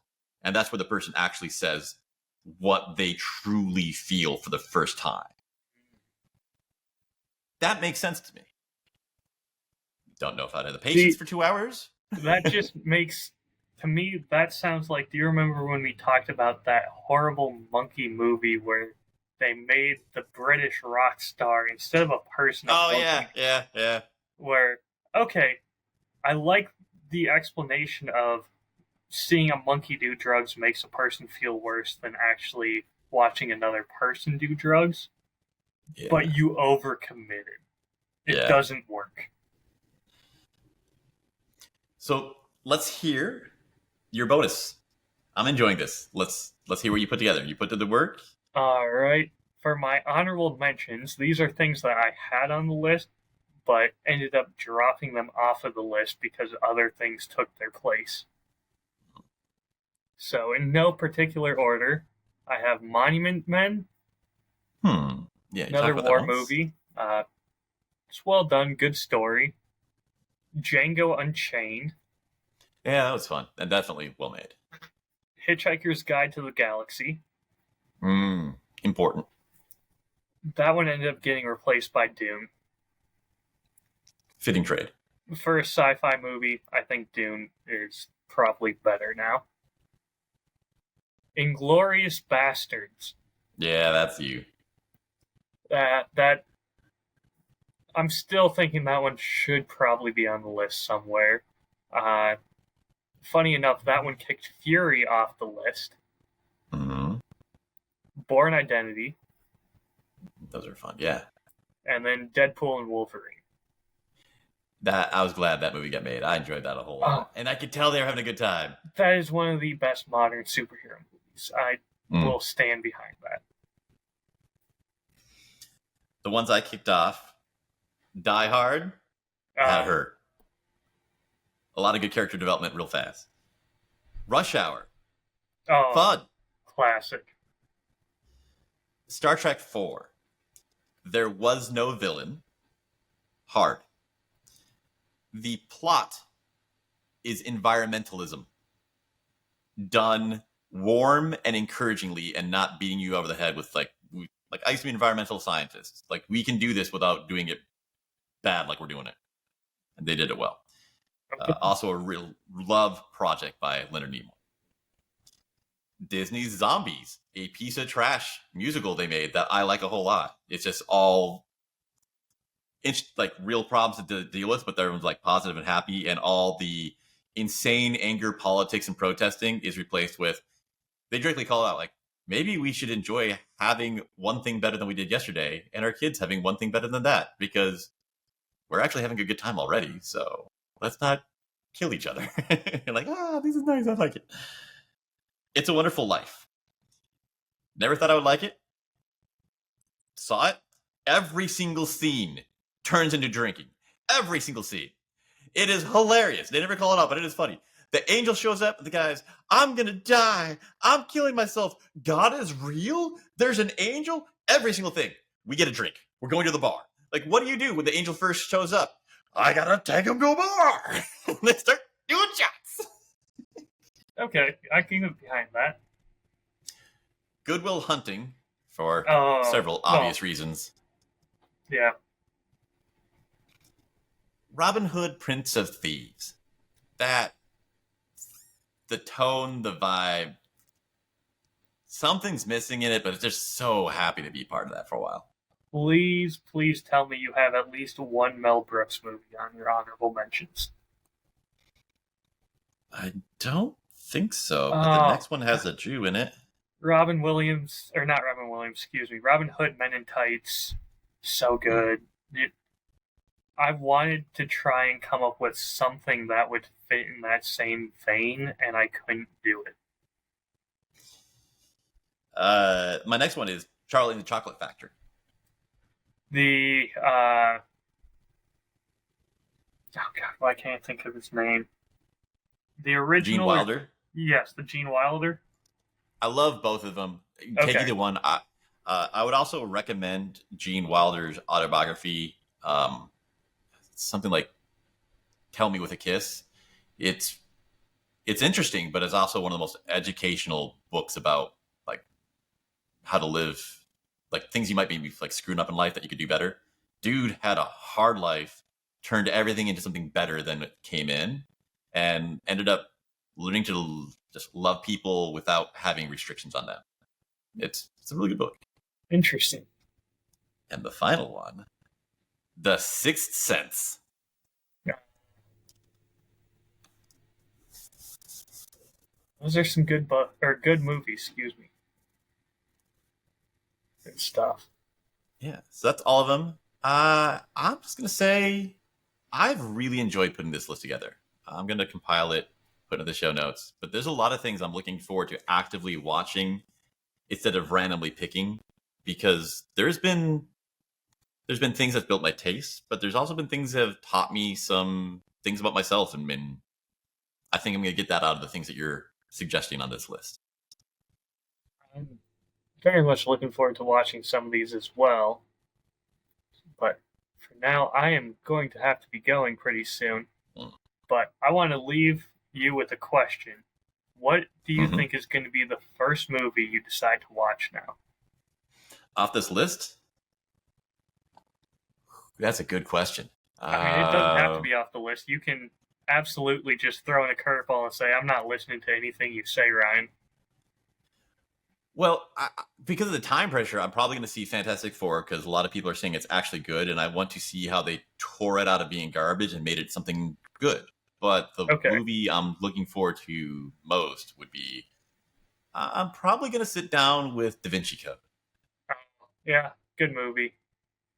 Great movie. I don't think it's on anything right now. I actively tried looking for it after coming up with it on the list.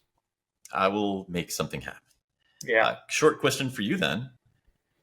Tell me the name, not names, I suck with this. How would you describe your sense of humor? That's all I need. Oh.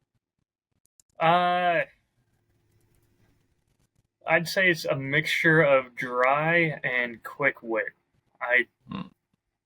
If I have a joke planned out in my head, it is going to be with just bone dry delivery, and it's going Mhm. to make you just sigh and want to walk away and get mad that you laughed at it. But if I tell Mm. something that you're going to be just happy and laughing about, it's something where I just came up with it. It's based purely off what we were talking about. This is great. I'm going to want to do a deeper dive on our next episode where I have a list of things about comedy I want to talk together about. So this is great, really exciting, but I had a lot of fun. Thanks for this idea, Ryan. Oh, thank you for indulging with me. This has been a lot of fun. All right, well, see you next time. Take care. Till next time.